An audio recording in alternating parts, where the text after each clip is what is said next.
Isang magandang araw mga kaparehas, narito po tayo sa Barangay Katmon, Santa Maria, Bulacan. Kung saan makapanayan po natin ngayon ang babait na lingkod po ng barangay, naglilingkod, nagsiservisyo, nagmamalasakit, gumagawa at gagawa pa ng maraming kabutihan sa kanya nasasakupan dito po sa Barangay Katmon, Santa Maria, Bulacan. At ginagalang po ng barangay, Kapitan Bernardino Dino Adriano. Kap, kumusta na po kayo?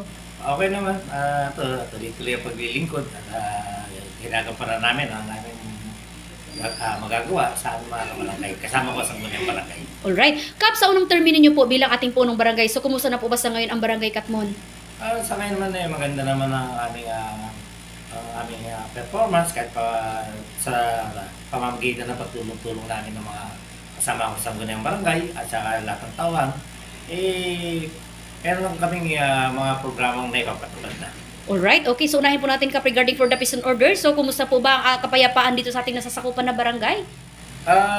Sa ngayon naman, okay naman ang peace and order. Nagtutulong-tulong naman kami na aming barangay tanod, tsaka ang committee ng peace and order, pati na yung aming mga volunteer, tsaka hindi din tumutulong din ng mga kapulisan.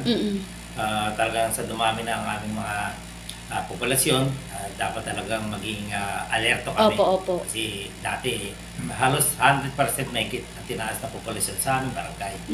Kaya siyempre, pinapatupad din namin siyempre mga ordinansa na galing sa provincial at sa national, unang-una para yung sa mga kapyo-awat, para sa minor, para sila maiwasan nila yung sila walang mangyaring hindi maganda sa alanganing oras. Alright, okay. So matatawag po natin Kap na peaceful po ang Barangay Katmon? Peaceful naman. Siyempre, hindi naman nawawala talaga yung may mga pasaway. Tama hindi pa naman po. nawawala yung mga konting problema. Naayos naman.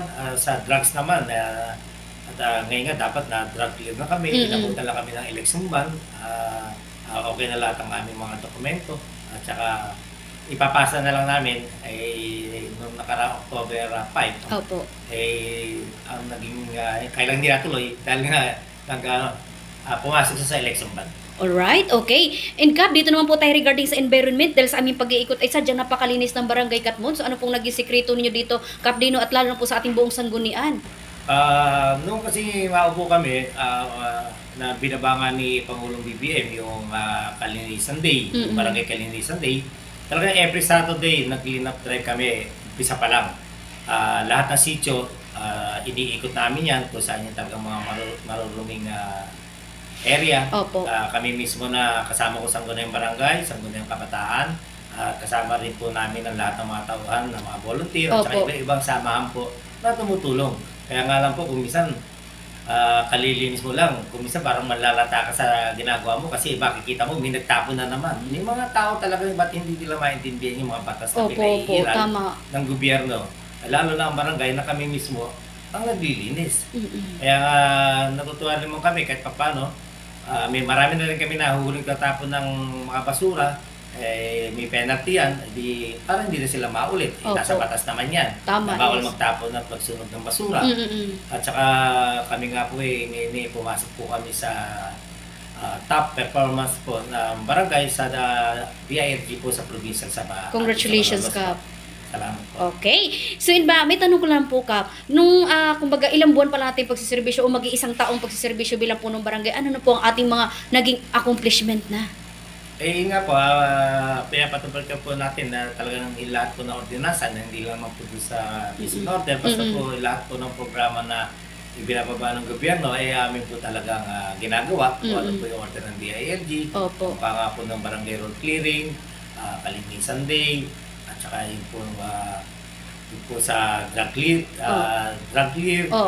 lahat po naman po yan, basta po lahat po ng kami po tulong-tulong sa Sangguniang Bayan na lahat po ng programa sa lahat ng kamukha sa edukasyon, tulong po tayo lahat diyan po meron po tayong daycare, marapakarami na po namin estudyante, saka po sa lahat po, sa agricultural, at tayo po kami sumali po kami sa gulayan sa barangay, saka po sa hapag, at saka po sa lawat bini, lagi naman po kaming lahat po ng binababa ng munisipyo at saka ng provincial, lagi naman po kaming nakatugon. Pero Kap, dito sa inyong mga proyekto, so nabanggit niyo po kayo na regarding for the CCTV cam, ay sadyang at talagang marami po kayong na additional pa dito. So ano pa po ang karagdagan pa po nitong naging accomplishment pa regarding sa mga proyekto ninyo? Yun nga, yung CCTV nga, in-improve namin, in-upgrade namin, halos nasa 48 cameras na. Wow. Malaking tulong po yan sa kapaligiran. Opo. At paano po nakikita po kung ano po ang mga nangyayari kahit po sa loob po ng barangay Katmon na 826 hectares, mahirap po ikutin Oo, yan. tama po kay Kap. Kaya po marami pong tao sa subdivision. Kaya po, ang programa po namin talaga dito lahat sa lahat po ng committee po lahat po binibigyan namin ng pansin. Hindi Wow. naman po dapat tumutok lang sa isa, Opo. lahat po sa lahat. Pati po sa mga senior citizens, sa mga nangangailangan, may mga programang binababa ang munisipyo, lagi po kami nakaagapay. Wow, alright. Pero Kap, regarding naman po, kung para sa inyo, ano po ang karagdagan pang priority sa proyekto sa pag-unlad palalo ng ating nasasakupan na barangay? Yun nga ang unang-unang nga sabi ko sa peace and order at saka environment, yun ang pinaka-main na Priority nyo po, okay. So, kailangan po tuloy-tuloy ang inaano po namin sa peace and order, madagdagan pa yung aming mga CCTV camera. Opo. Sana nga magkaroon ng substation ng police dito, dahil sa dumadami ng aming populasyon, para nagiging mangyayari, baka parang 2 o 3 barangay. Opo, yun nga po. Sa kasalukuyan, magkaroon ng mga outpost na ngayon, nag-umpisa na po yung may samahan po ng guardians, nag-volunteer po na magkaroon ng outpost po sa boundary ng Balasing, ginagawa na po, at meron na rin po kaming outpost na ginawa sa sitio, at patulong naman po isang sama ng Jumong.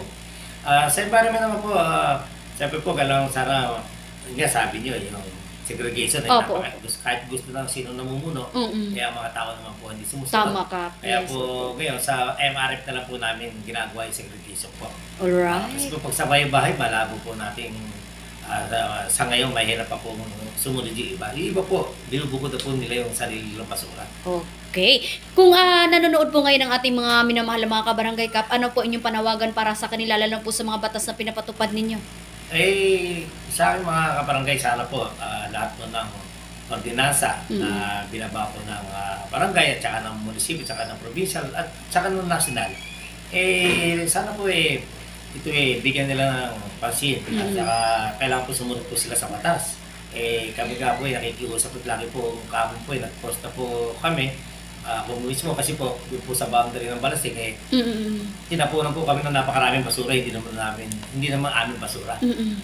Di po siyempre, sana po itapon lang po natin lahat sa tamang lagayan at sana po makiisa-kayo sa barangay sa ginagawa po namin na paglilinis. Dapat katuwang namin po kayo, hindi po dapat kayo maging kayo po mismo yung hindi gaganap na kayo nagtatapon lang kung sa salasangan. Meron naman tayong tamang lagayan. Opo. Isakol nyo lang po, itali nyo po, ilagay po sa isang gilid po, at kukunin po yan ang aming mga garbage collector. Wow. Kaya Alright, po, okay. po sa peace and order, sa traffic po, humihingi po kami ng pasensya. Dumadami na po talaga ang boling sasakyan at dumaraan sa ating national highway ng Barangay Katmon.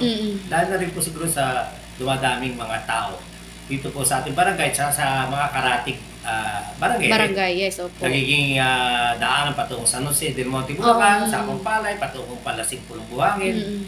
Kaya po talaga pong ginagawa naman po namin ng mga barangay tanod, nagsasakripisyo din po na nagka-traffic. At saka ngayon po humingi ng tulong kami sa munisipyo na bibigyan kami ng traffic enforcer. Wow, alright. Alright, okay. So Kap, ano naman po inyong mensahe sa inyong masisipag na mga barangay worker at isama naman po ang inyong mga kagawad dito na patuloy kayo nagkakaisa? Opo, ang aking sangguniang barangay, sa Alatan, kami naman po talaga nang sabi ko, kailangan magkaisa.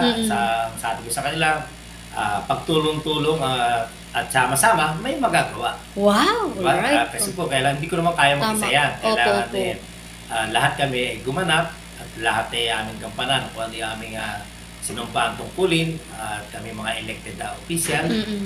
Tayo ay maglilingkod para sa tao, hindi para sa amin, hindi para sa sarili namin.